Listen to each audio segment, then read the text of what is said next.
Hello बच्चों, मैं श्रीमती प्रेम परिहार, सहायक आचार्य, राजकीय बांगड़ महाविद्यालय डीडवाना। और आज हम बैंकर के अधिकार के बारे में जानकारी प्राप्त करेंगे। बैंकर तथा ग्राहक के विशेष संबंध होते हैं, जिसके कारण कुछ ग्राहक को अधिकार मिलते हैं, कुछ ग्राहक के दायित्व होते हैं। वैसे ही बैंकर को भी कुछ अधिकार और दायित्व प्राप्त होते हैं, जिनके बारे में आज विस्तार से पढ़ेंगे। बैंकर के अधिकार। सबसे पहला अधिकार है ग्रहणाधिकार। बैंकर को मुख्यतः 5 प्रकार के अधिकार मिलते हैं। ग्रहणाधिकार, भुगतान नियोजन का अधिकार, समायोजन एवं प्रतिसाद का अधिकार, अपने द्वारा प्रदत्त सेवाओं के लिए कमीशन, ऋणों पर ब्याज एवं अन्य आकस्मिक प्रभार का अधिकार, परिसीमा अवधि संबंधी अधिकार।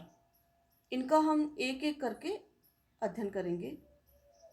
ग्रहणाधिकार क्या होता है? ग्रहणाधिकार बैंकर एवं ग्राहक का संबंध चूंकि अनुबंध पर आधारित होता है, अतः भारतीय अनुबंध अधिनियम 1872 के अंतर्गत बैंकर को अपने ग्राहक के विरुद्ध ग्राहक द्वारा बैंकर के पास रखी गई संपत्ति को स्पष्ट निर्देशों एवं विशेष उद्देश्यों के अभाव में तब तक रोके रखने का अधिकार है जब तक कि वह बैंकर के बकाया ऋणों का भुगतान न कर दे। अर्थात अगर बैंक का कोई ऋण बकाया है तो पहले उसे वह ऋण भुगतान करना होगा, उसके बाद ही वह ग्राहक जो है अपनी राशि के लिए मांग कर सकता है। बैंकिंग शब्दावली के अनुसार ग्रहणाधिकार का अभिप्राय दूसरे की संपत्ति को उस समय तक रोके रखने का अधिकार है जब तक कि वह दूसरा व्यक्ति अपने बकाये ऋणों का भुगतान न कर दे। इस संदर्भ में बैंकर का ग्रहणाधिकार ग्राहक की उन सब संपत्तियों पर लागू होता है जो ग्राहक ने बैंकर के रूप में उसे सौंपा है और उसको इसके लिए कोई स्पष्ट अथवा विशेष निर्देश न दिए हों। ग्रहणाधिकार 2 प्रकार के होते हैं, सामान्य ग्रहणाधिकार और विशिष्ट ग्रहणाधिकार। सामान्य ग्रहणाधिकार के अंतर्गत भारतीय अनुबंध अधिनियम 1872 के अनुसार बैंकर को ग्राहक के विरुद्ध सामान्य ग्रहणाधिकार प्राप्त है जब तक कोई स्पष्ट आशय का अनुबंध न हो अथवा ग्रहणाधिकार के असंगत गर्भित अनुबंध संबंधी परिस्थितियां न हो। बैंकर को निश्चित रूप में ग्राहक की उन संपूर्ण संपत्ति एवं प्रतिभूतियों पर सामान्य ग्रहणाधिकार प्राप्त होता है जो ग्राहक ने बैंकर के रूप में उसके पास जमा कराई है। यहाँ यह जानना आवश्यक है कि स्पष्ट अथवा गर्भित अनुबंध के अभाव में ही सामान्य ग्रहणाधिकार चल संपत्तियों पर भी लागू होता है। विशिष्ट ग्रहणाधिकार। बैंकर को विशिष्ट ग्रहणाधिकार तब प्राप्त होता है जब बैंकर ने अपने पास रखी संपत्ति को प्राप्त करने में धन लगाया हो अथवा उस संपत्ति को प्राप्त करने में कोई विशेष कार्य किया हो। सामान्य ग्रहणाधिकार और विशिष्ट ग्रहणाधिकार दोनों में ये अंतर है। ग्रहणाधिकार की प्रमुख विशेषताएं क्या क्या होती हैं? पहला है कि यह एक भारतीय अनुबंध अधिनियम के अंतर्गत प्राप्त अधिकार है। अगला है बैंकर को सामान्य ग्रहणाधिकार उस संपत्ति पर जमा पर लागू होता है जो ग्राहक ने बैंकर के रूप में उसे जमा कराई हो तथा उसके लिए विशेष उद्देश्य एवं स्पष्ट निर्देश न दिए हों। बैंकर उस संपत्ति को तब तक रोक सकता है जबकि उसके ऋणों का भुगतान न किया गया हो। बैंकर का सामान्य ग्रहणाधिकार ग्राहक के नाम में जमा राशि, जमा संपत्ति, प्रतिभूतियों पर ही लागू होता है। अगर हम कहें संयुक्त रूप में कोई खाता है और उसका अगर भुगतान उससे हम लेना चाहें तो वहाँ नहीं होगा। सिर्फ ग्राहक के नाम से ही वह खाता होना चाहिए, संपत्ति भी उसी के नाम से होनी चाहिए, तभी हम उसका या बैंकर जो है उसका भुगतान ले सकता है। बैंकर को ग्रहणाधिकार में विशेषाधिकार प्राप्त होता है। वह ग्राहक को उचित सूचना देकर उसकी जमा संपत्ति अथवा प्रतिभूतियों को बेच सकता है। बैंकर का ग्रहणाधिकार उसी संपत्ति पर मान्य है जो ग्राहक ने उसके पास बैंकर के रूप में जमा करवाई है। यानी जो बैंकर के पास में जमा है उसी पे ही वह ग्रहणाधिकार लागू है। ट्रस्ट में, सुरक्षा में या विशेष उद्देश्य से कोई संपत्ति अगर जमा करवा रखी है तो उसके लिए वह ग्रहणाधिकार का उपयोग नहीं कर सकता। बैंकर के ग्रहणाधिकार के अपवाद। सुरक्षा हेतु जमा संपत्ति। जब ग्राहक अपनी मूल्यवान वस्तुएं, दस्तावेज अथवा आभूषण बैंकर के पास सुरक्षा हेतु सौंपता है तो बैंकर उसके लिए ट्रस्टी के रूप में कार्य करता है, तो ऐसी स्थिति में उसे ग्रहणाधिकार प्राप्त नहीं होता। विशेष उद्देश्य अथवा विशिष्ट निर्देशों में सौंपे गए संपत्ति पर भी बैंकर को यह ग्रहणाधिकार प्राप्त नहीं होता है। ट्रस्ट खाते में जमा संपत्ति। जब ग्राहक किसी अन्य व्यक्ति के ट्रस्टी के रूप में खाता खोलता है अथवा संपत्ति जमा करवाता है तो ऐसी दशा में भी यह ग्रहणाधिकार का लाभ उसे नहीं मिलता है।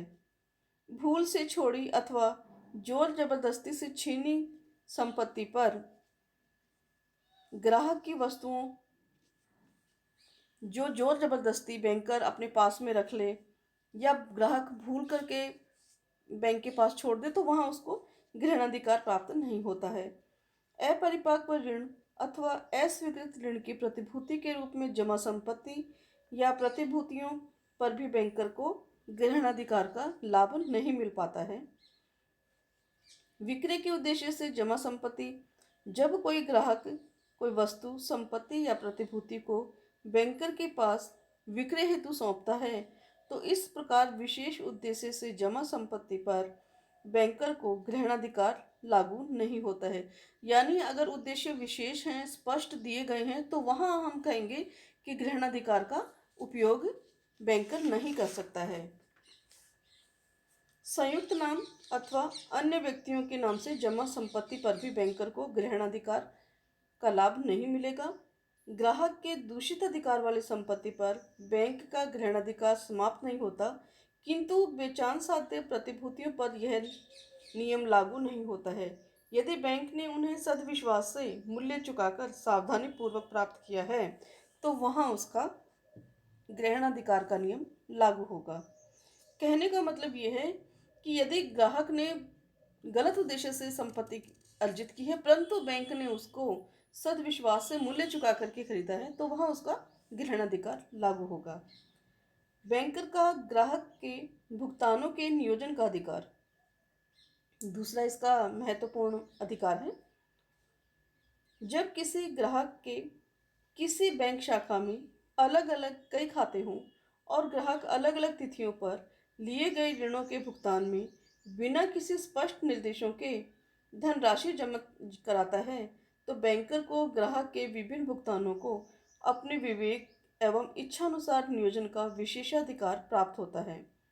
यानी स्पष्ट निर्देशों के अभाव में बैंक प्रत्येक भुगतान को सबसे पहले देय ऋण का भुगतान मानेगा और जमा प्रविष्टि का नाम द्वारा नाम प्रविष्टि का समायोजन क्रमानुसार किया जाएगा। यानी पहले जो हमने जमा कराया है वो पहले ऋण का भुगतान माना जाएगा, दोबारा जो जमा करवाया दूसरे ऋण का भुगतान माना जाएगा, यानी क्रम अनुसार भुगतान जमा माना जाएगा। इस संदर्भ में बैंकर को कई बातों को ध्यान में रखना चाहिए।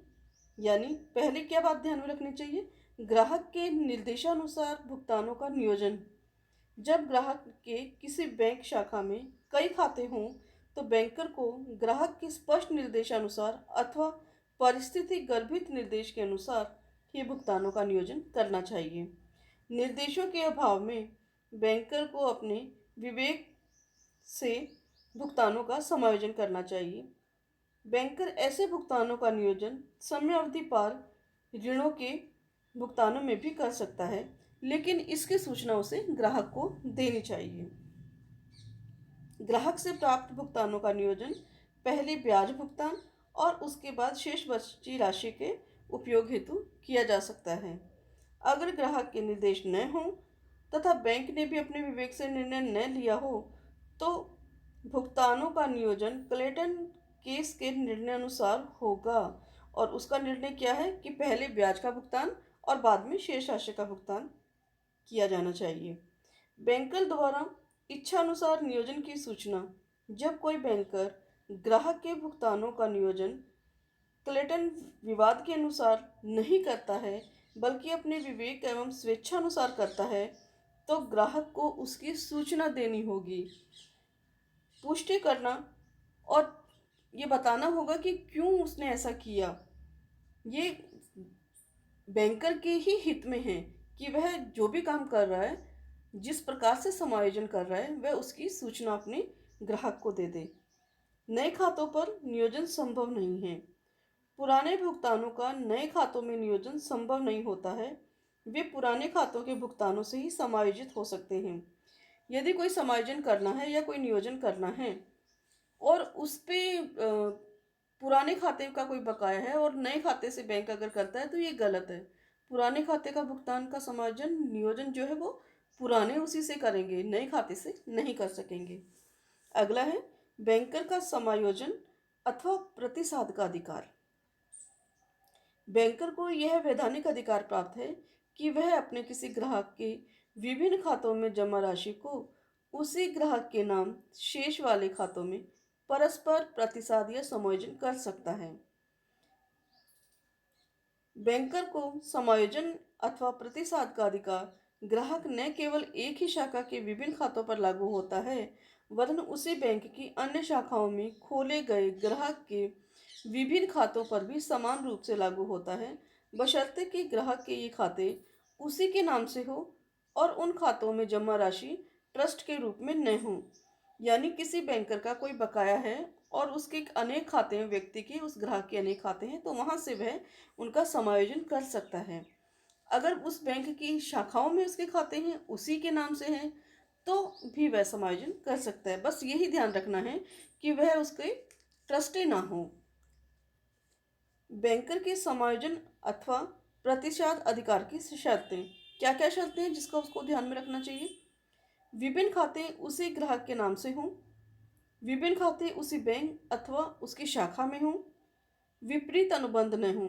अर्थात बैंकर का समायोजन अधिकार तभी मिलेगा जब उस अधिकार के विपरीत ग्राहक और बैंकर के बीच में कोई अनुबंध न किया गया हो। ग्राहक का खाता प्रन्यासी के रूप में न हो। संयुक्त खाते में समायोजन संभव नहीं है और एकांकी खाते का संयुक्त खाते में समायोजन संभव नहीं है। परिपक्व एवं निश्चित ऋण दायित्व होने पर ही समायोजन अधिकार लागू होता है। जो ऋण भविष्य में परिपक्व होंगे अथवा जिन ऋण का दायित्व भुगतान अभी बकाया ही न हो, उनके लिए बैंकर पहले से ही समायोजन अथवा प्रतिसाद नहीं कर सकता। कुर्की आदेश होने पर केवल शेष राशि का ही समायोजन का अधिकार का प्रयोग किया जा सकता है। अगला है बैंकर का ग्राहक से ब्याज, कमीशन एवं अन्य आकस्मिक प्रभार का अधिकार। बैंकर को अपने ग्राहकों को दिए गए ऋणों अथवा अधिविकर्ष पर ब्याज वसूल करने का गर्भित अधिकार प्राप्त होता है। इसी प्रकार बैंकर द्वारा कमीशन आधार पर प्रदत्त सेवाओं के लिए कमीशन लेने का भी अधिकार है। यही नहीं, बैंकर द्वारा अपने ग्राहकों को दी जाने वाली अन्य सेवाओं के प्रतिफल के रूप में शुल्क अथवा अन्य आनुषंगिक व्यय वसूल करने का अधिकार भी होता है। अंतिम है बैंकर के लिए परिसीमा अवधि। परिसीमा अधिनियम 1963 के अनुसार बैंकर के लिए भुगतान वसूल करने की परिसीमा अवधि 3 वर्ष है, जो ऋण की देय तिथि से आगे मानी जाती है। इसी प्रकार बैंकर द्वारा ग्राहक को धनराशियाँ भुगतान की परिसीमा अवधि भी 3 वर्ष है, जो ग्राहक द्वारा धन की मांग करने की तिथि से मानी जाती है। ग्राहक द्वारा मांग न करने पर बैंकर को ग्राहक की जमा राशि अक्षुण्ण बनाए रखने का अधिकार है।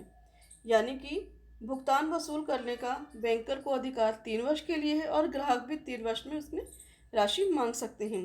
परंतु यदि ग्राहक अपनी राशि नहीं मांगता है, तो बैंकर का ये अधिकार है कि वह उसकी राशि को अक्षुण्ण और सुरक्षित बनाए रखे।